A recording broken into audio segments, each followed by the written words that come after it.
Okay, we're going to try take 2 on the skill share on being a safety volunteer at an event. And the first thing I want to do is talk to you about some things that you can do the night before an event to pack your bag. These are just measures that you can take to make things faster the next day, to be able to get at your supplies more quickly and to organize your bag a little bit.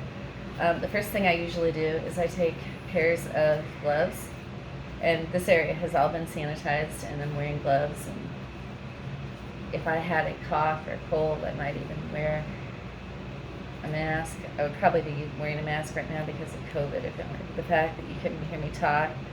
And you just roll them up, and then I just fold them inside the mask and tuck them in the bag like this. And I do several of these up ahead of time so that when I'm working with a new person, it's easy for me to grab a new pair of gloves and a new mask. Okay, the second thing that I like to have done up ahead of time is little Band-Aid kits for people who have really minor wounds. I mean, somebody who walks up and says, "Do you have a Band-Aid?" You can hand them this instead.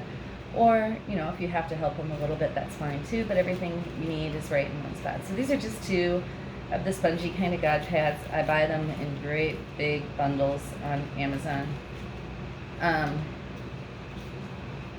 And we're going to put an alcohol wipe in there and a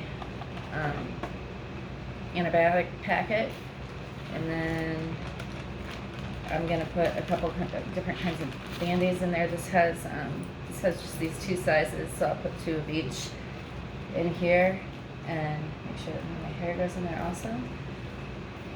And we're going to go ahead and seal that up. And this is, again, just a handout to people who might have a minor scratch or cut and need to borrow a Band-Aid from you. It's a little safer. They can clean themselves up and use some antibiotic ointment, so we are preventing bacterial infection. And now the last thing that I do would be something that I like to have prepared ahead of time in case of a more serious injury. This is 3-inch tender tape. I don't know, I've heard people call it different things. I'm going to cut the end off here. So actually I don't need to because it's and I'm going to lay that down there.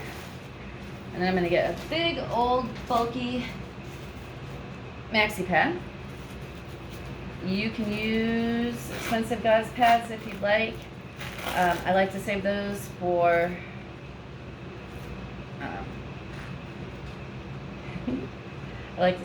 other things. I like maxi pads.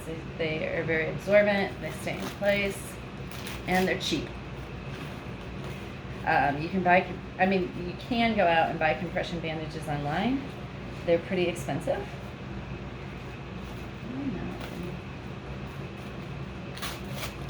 And I think this is just a better. Now, I am trying to be careful to make sure these are kept clean. But again, this is clean, not sterile, but bandages, by the time they've been in someone's house and in someone's bag and in someone's, are very rarely sterile anymore unless you have single-use bandages or rolls of tape and single-use rolls of gauze and single-use rolls of tender tape like they have in hospitals. And we can't really find that easily. So then you just take, and I've got some goop here, and you start rolling up from the end, and you roll this up. You can use ace bandages to do this too. I actually usually use ace bandages, but somebody bought me this today, and I'm like, hey, this works too. And I think it might, in the long run, be a little easier because you don't have to worry about those little silver things, dropping them to the ground or stepping on them or anything like that I've done in the past. And I just have a feel for how much I need. You want to roll that around there 5 or 6 times, and then cut it off and place that in a little sandwich baggie, and you can make up a tub of these. And these would be for using compression to stop a more serious bleed, and we'll talk about that in the next video. I'm just talking about getting ready right now. And just seal this up.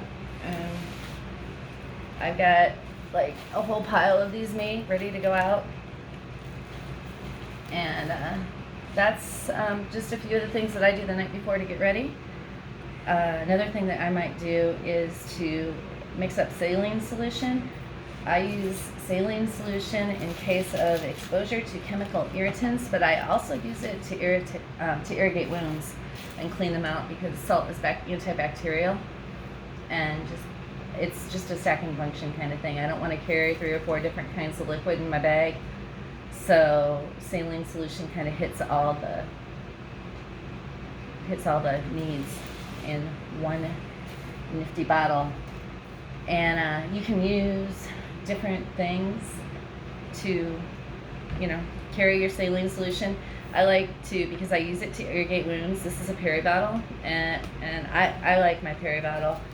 Some people like these eye wash bottles, but anything that you can, squirt out and get a little bit of pressure when you're cleaning the wound off is nice. And we'll talk about using these a little bit later too.